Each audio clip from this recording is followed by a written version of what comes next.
하나님 말씀 오늘은 구약성경 잠언 9장 1절에서 12절까지 말씀 보십니다. 구약성경 잠언 9장, 저 같은 성경이라면 구약성경 920면입니다. 구약성경 920면.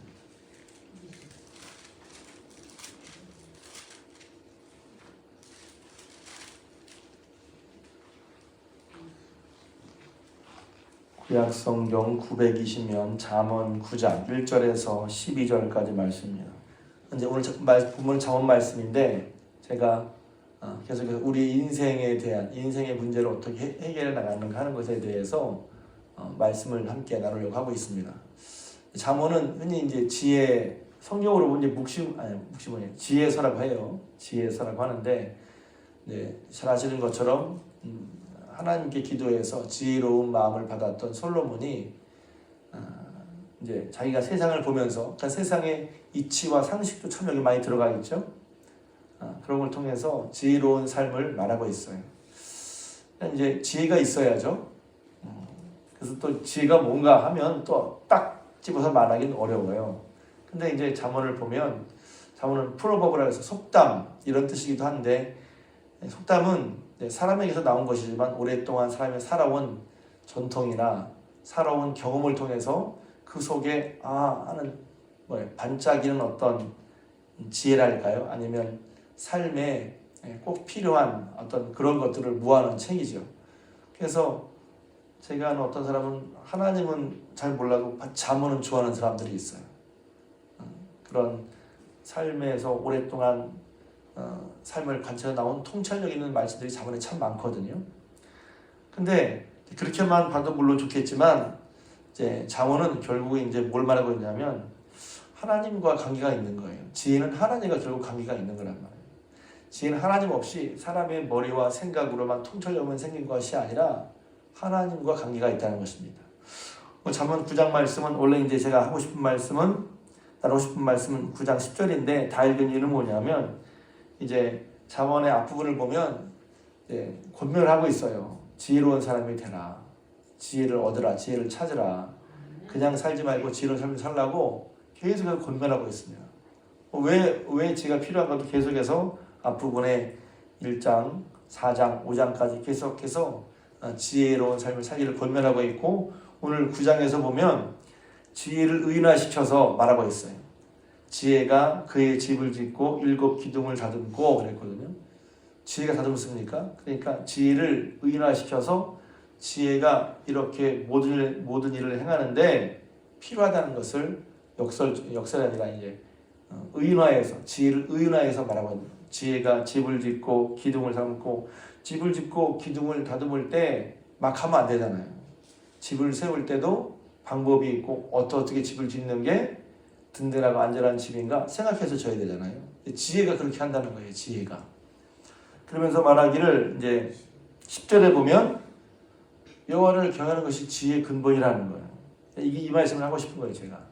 그래서 머리가 좋은 사람, 머리가 좋아서, 그야말로 머리가 좋아서, 이제 우리가 보통 머리가 좋으면 지혜가 있다고 하는데, 지혜가 있어서 그 지혜가 자기를 잘 살게 할까? 그럴 수도 있고 안 그럴 수도 있다는 거예요. 제가 그분이라고 해요. 그 사람은 이제 제 설교 때문에 1년에 한두 번은 제 입에 오르라는 얘기를 하는데 아주 더 뭐라 그럴까요? 딱 이렇게 그 눈에 띄는 사건이 있었어요. 뭐 학교들이 그렇지만 우리나라 명문대 출신의 의대생이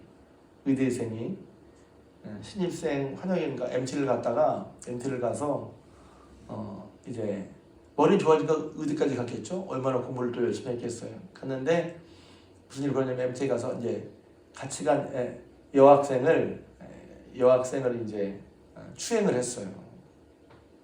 술 취해서 이렇게 하다 보니까 여학생을 추행했단 말이에요.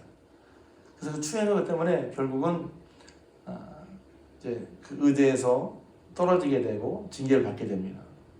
근데 제가 이제 그 신문 기사를 보면서 참 뜨악했던 것은 뭐냐면 이 친구가 수사를 받으니까 잘못했어요. 이렇게 한 게 아니라 이렇게 말하더라고요. 제가 한 줄 어떻게 하셨어요?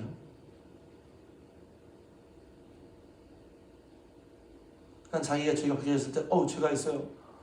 정말 부끄럽고 죄송하고 창피해요. 이렇게 말아야 되지 않을까? 아니면 할 말이 없습니다. 이렇게 될 건데 그가 궁금했던 건 뭐냐면 전줄 어떻게 하셨어요? 이거였어요. 죄를 짓고. 그러니까 이거죠. 안 지킬 수 있었을 텐데. 머리 좋죠? 머리 좋으니까 자기가 하고 싶은 것을 사람들에게 안 들키고 잘 할 수 있다고 그 좋은 머리로 생각한 거란 말이에요. 그래서 지혜가 단순히 머리가 좋은 거냐? 그거 아니에요. 그 좋은 머리로 사기치고 그 좋은 머리로 범죄를 저지르고 그 좋은 머리 다른 사람을 해롭게 한단 말이지. 지혜는 그런 게 아닌 거예요. 지혜가 뭐지? 그러면 여기서 이제 지혜는 여호와를 경외하는 것이 지혜의 근본이라는 거예요. 지혜는 어디서 나오냐? 하나님을 알고 하나님을 경외할 때 지혜로운 마음이 되는 거예요. 지혜는 머리의 작용만 아니라 마음의 작용도 있다는 거예요. 참 신기하죠? 지혜가 우리는 머리에서 나온다고 생각하거든요. 지혜는 머리에서 나온다. 근데 지혜는 머리만이 아니라 마음의 작용이기도 해요. 그래서 여호와를 경외하는 마음, 여호와를 경외하는 것, 경외하는 것은 사실 경외하는 것은 모든 것을 다 포함하고 있는 거죠. 하나님을 경외하는 그런 마음, 자세, 태도, 생각 이런 것이 지혜의 근본이라는 거예요. 그리고 명철이 뭐냐면 여호와 거룩한 자를 아는 것이 명철이라는 말이에요. 그래서 이거를 실질적으로 이제 두 가지 예를 들어서 말씀드리면 첫째는 이제 솔로몬이입니다. 솔로몬이 아시는 것처럼 이제 일천번제를 드려서 하나님께 기도하죠. 자기가 왕이 되었지만 여러 가지로 불안했죠. 또 자기가 왕으로 잘 할 수 있을까 불안해서 일천번제를 드리고 하나님께 기도하잖아요. 하나님이 그게 나타나셔서 내가 너에게 뭘 줄까 그랬을 때 이 기도도 정말 멋지기도 해요. 하나님이 네가 정말 이런 걸 구하는 걸 할 정도였으니까. 근데 거기서 중요한 건 뭐냐면 잠언 안티조입니다. 이렇게 열왕기상 3장 말씀이 있어요. 솔로몬이 구한 건 든든 마음을 주셔서 백성들의 재판을 잘할 수 있게 해달라는 거였어요. 예전에는 이제 지혜를 주시고라고 그랬고 이제 지혜는 달라고 했는데 지혜라고 번역했는데 이제 새 번역에는 개정 기억에는 듣는 마음이라고 그랬어요. 왜 듣는 마음이 중요하죠? 지혜는 하나님 말씀을 듣는 데서 나오는 거예요. 듣는다는 게 그냥 이렇게 영어로 보면 구별하잖아요. listen과 hear. listen은 그냥 들리는 걸 듣는 건데 listen은 주목해서 듣는 거예요. 귀를 기울여서 그것을 들을 마음이 있다는 거예요. hear는 그냥 의지가 없이 그냥 들리는 거 말하는 거죠. 그러니까 하나님은 하나님의 말씀을 듣는다고 해서 듣는 마음은 내가 경청하는 걸 말하는 거죠. 마음 의식을 둬서 거기에 들어보려고 하는 걸 말하는 거예요. 그러니까 하나님을 경외한다는 것은 하나님의 높으심을 알고 내가 하나님 말씀을 들으려고 하는 걸 말하는 거예요. 듣는 마음을 주사 선악을 분별하는 마음을 주옵소서. 들어야 우리는 선악을 분별할 수 있단 말이에요. 듣는 마음을 주셔서. 그래서 하나님을 경외한다는 것은 그 경외함이 지혜의 근본인데 지혜의 근본은 뭐냐면 하나님의 말씀을 들으려고 하는 거란 말이에요. 이게 딱 어떤 일을 처리하거나 어떤 일을 이렇게 할 때 우리는 그 일의 순서죠. 순서라든가 또 일의 경중, 순서를 따져서 보면 한번 정말 잘하는 사람이 있다. 그리고 어떤 게 딱 생기면 이걸 어떻게 했으면 좋겠다 하고 이렇게 금방금방 머리가 돌아가는 거예요.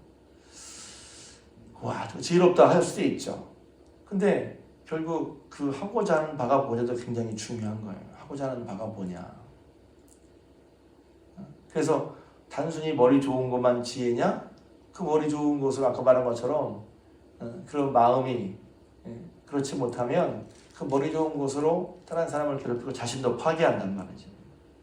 그런데 오히려 그런 지혜로운 마음의 지혜로운 삶의 근본은 뭐냐면 하나님을 경외하는 거예요. 경외하는 자의 특징은 듣는다는 거예요. 들으려고 한다는 거예요. 그러니까 누가 말해주면 네. 하나님 말씀이 네 하고 듣는 마음이 지혜로운 마음인 것이죠. 그것이 지혜인 거예요. 그리고 들을 때 실제로 그 지혜가 우리 삶에 문제를 해결해 나가는 거란 말이죠. 제가 이제 저도 지혜로운 사람이 되고 싶어요. 지혜롭다는 게 다만 머리 좋은 게 아니라 그것이 하나님을 기쁘시게 하고 하나님 뜻에 합당할 뿐만 아니라 다른 사람들을 유익하게 하는 거거든요. 지혜가 그냥 자기 일만 약삭빠르게 자기 원하는 대로만 모든 일을 다 한다는 게 지혜가 아니야. 또 그렇게 한들 쉽게 말하면 작은 문제 해결하고 큰 문제 놓치는 것도 지혜가 아니잖아요. 그렇게 하다 보면 저는 그래요. 야, 이거 머리 터지겠다. 그래요. 모든 경우의 수를 다 따져서 한다? 그럴 수 있죠. 근데 그럼 머리 터져요. 그럼 편하게 지혜로워지는 게 뭐냐? 저는 그렇게 생각해요. 편하단 말이 좀 그렇긴 한데 하나님을 경외하는 거예요.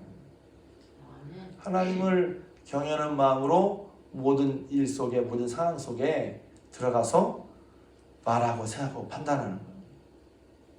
그럼 그게 내 머리로 모든 경우의 수를 판단해서 결과를 예측하고 하는 것도 당연히 중요하죠. 그걸 무시하자는 게 아니에요. 그렇지만 그보다도 더 나를 지혜롭게 하는 건 하나님을 경외하는 마음으로 하나님을 의지해서 하나님께 듣는 마음으로 가는 게 훨씬 더 나를 지혜롭게 한다는 거예요. 그래서 나를 지혜롭게 일이나 어떤 문제 해결 방법의 풀이만 지혜가 아니라 이런 내가 하나님을 경외하면 내가 예측하거나 예측하지 못한 일까지도 하나님을 경외하는 마음으로 하면 그 뒤에 그렇잖아요. 사람이 자기가 예측한 것 안에서 말하지 예측한 것이 예측하지 못한 부분도 그래서 하나님을 경외하며 듣고자 할 때 난 그걸 모르지만 하나님을 경외하는 마음으로 선택하고 판단하고 행동을 할 때 그 모든 결과들이 결국은 하나님이 기뻐하시는 결과가 된다는 것이죠. 또 한 가지는 지혜가 뭐냐면 말씀대로 계속 지혜는 결국은 하나님을 경외해서 하나님 듣고 말씀대로 사는 거예요. 제가 지혜 얘기하면 꼭 이 얘기를 하게 되는데 마태복음 7장에도 보면 예수님이 구유명한 산상수를 다 말씀하시잖아요. 다 말씀하신 후에 이제 거짓 선지자를 하시면서 좋은 나무마다 좋은 열매를 맺고 나쁜 나무가 나쁜 열매를 맺는다. 판별식이죠. 나쁜 나무에서 좋은 열매 맺을 수 없고 좋은 나무에서 나쁜 열매를 맺을 수가 없어요. 사람은 그 열매로 안다는 것이죠.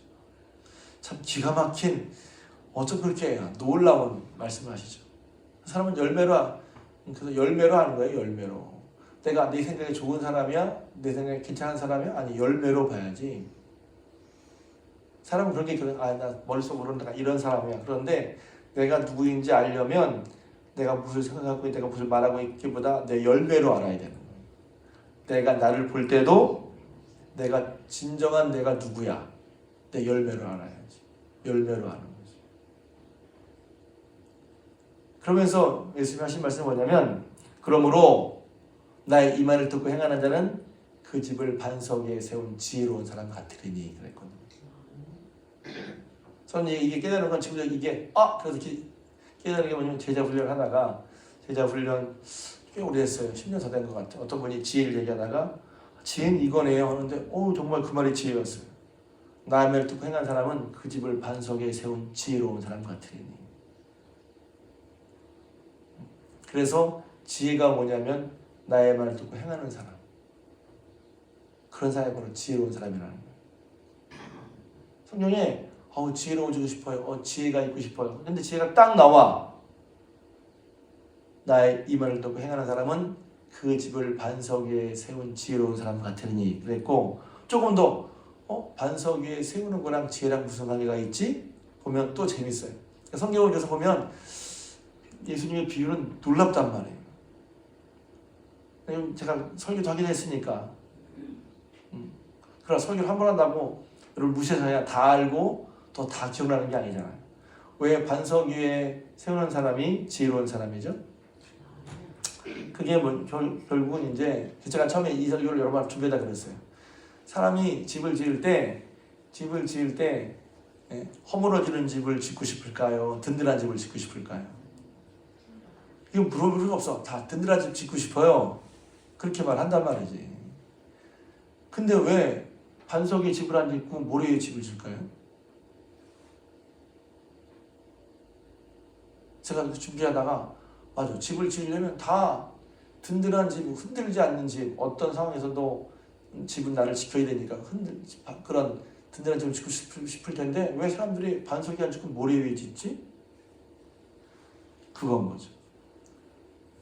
그런데 우리 이제 쉽게 말하면 모래 위에 짓는 건 쉽고 반석 위에 집을 짓는 건 어렵거든요. 그러니까 당장 모래 위에 집을 져. 근데 모래 위에 집을 져도 당장은 큰일이 안 일어나요. 이게 거예요. 그렇게 해도 당장은 큰일이 안 벌어져. 그냥 지어요. 그냥 지어.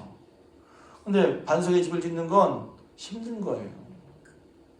그게 든든하지만 쉽지 않은 반석의 집을 짓는 거. 그러니까 쉽게 가자.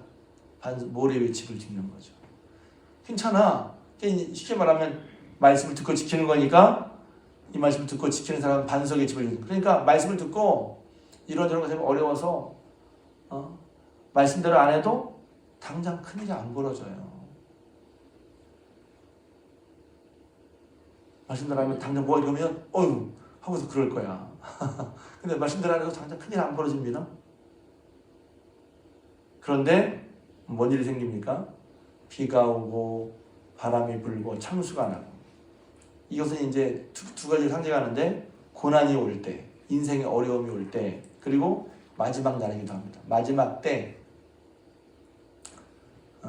결국은 반석 위에 지은 집은 하나님 말씀을 듣고 행한 사람은 그대로 남지만 모래 위에 집을 지은 사람은 그 허물어짐이 심하다는 거예요. 그러니까 말씀을 미리 지키는 거. 그래서 제가 이걸 종합해 보니까 당장 큰일이 벌어지지 않더라도 말씀을 안 지켜서 당장 큰일이 안 벌어지거나 말씀을 굳게 지키고 살아가는데 당장 그 말씀을 굳게 지킨 어떤 효과나 결과가 내 눈에 보이지 않더라도 지금부터 늘 하나님을 경외하는 마음으로 하나님께 말씀을 듣고 그 말씀을 듣고 지키는 삶이 지혜로운 삶이라는 거예요. 종합하면 그렇습니다. 종합하면. 그러니까 그렇다면 어떻게 해야 될까요? 먼저 우리가 어떤 일을 만났을 때 하나님을 경외하는 마음을 갖고 두 번째 하나님의 말씀을 들으려고 하고 세 번째 그 말씀을 들으면 힘들어도 그래서 성경 또 다른 면을 보면 말하고 있죠. 말씀을 듣고 지키는 건 그 지혜인데 그 지혜가 힘과 노력을 안 들이고 그냥 편하게 남 10개가 한 번에 편하게 하는 그런 식의 약삭빠름이나 용이함의 지혜가 아니라 용이함도 지혜죠. 쉽게 하는 거, 어려운 일을 쉽게 하는 거 용이하는 거예요. 그런데 그때 뭐냐면 하나님 말씀을 듣고 행하는 것이 비록 쉽지 않죠. 반석이 집을 세우는 것처럼. 그런데 그게 말씀을 듣고 행하는 것, 그것이 꽤 어렵더라도 그렇게 하는 것이 맞다는 거예요. 그게 지혜라는 것이죠. 쉽게 해서 그냥 하는 게 지혜가 아니라 어렵더라도 그걸 하는 걸 알고 어렵더라도 하는 걸 그냥 행하는 거, 그게 지혜라는 거예요. 왜? 나중에는 저는 이런 생각 해봤어요. 비유를 생각하다 보면 여러 가지 떠오르는데 모래 위에 어마어마하게 세워놨어. 어마어마하게. 나중에 비가 오고 바람이 오고 창수가 날 때 어마어마하게 세운 만큼 손해봅니다.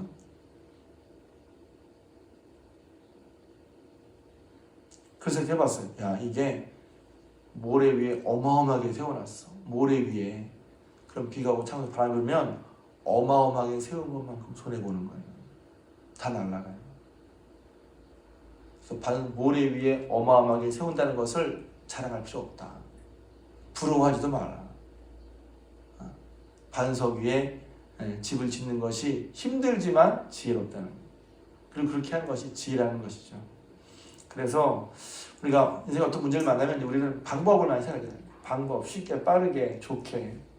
근데 성경은 뭐라고 말했냐면 지혜의 근본은 하나님을 경외하는 거라는 거예요.